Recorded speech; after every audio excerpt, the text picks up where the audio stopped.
presented by Bidesi Lal Entertainment।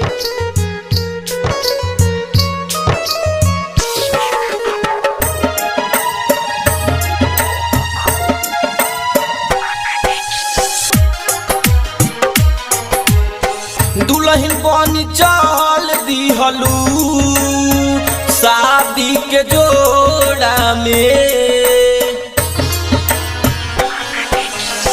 दुल्हन बनी चल दिहलू शादी के जोड़ा में। काल्हे हमरो के भूल जाइबू ए गोरी सुतबू जब कोरा में। काल्हे हमरो के भूल जाइबू ए गोरी सुतबू जब कोरा में। Balaji recording studio presented by Bidesi Lal Entertainment।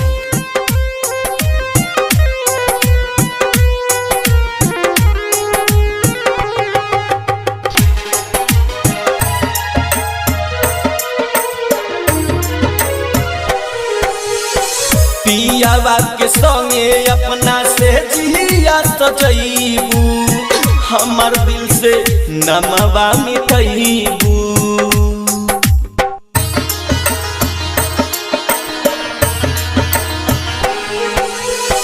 पियावा के संगे अपना से जिया सजैबू हमार दिल से नमवा मिटैबू। एतने बताई दीह तू कोमिका बमोरा में। एतने बताई दीह तू कोमिका बमोरा में। काल्हे हमरो के भूल जाइबू ए गोरी सुतबू जब कोरा में। काल्हे हमरो के भूल जाइबू सुतबू जब कोरा में। Balaji recording studio Jadavpur presented by Bidesi Lal Entertainment।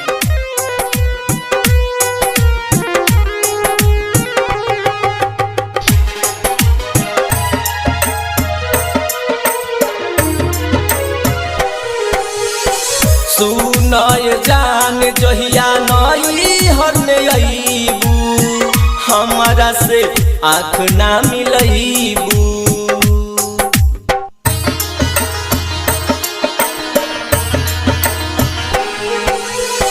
सुनय जान जहिया नई हर में अईबू हमारा से आँख ना मिलैबू।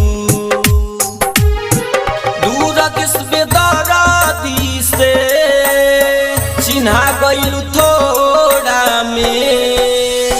दूर दरादी से चिन्हा गइलू थोड़ा में। काल्हे हमरो के भूल जाइबू ए गोरी सुतबू जब कोरा में। काल्हे हमरो के भूल जाइबू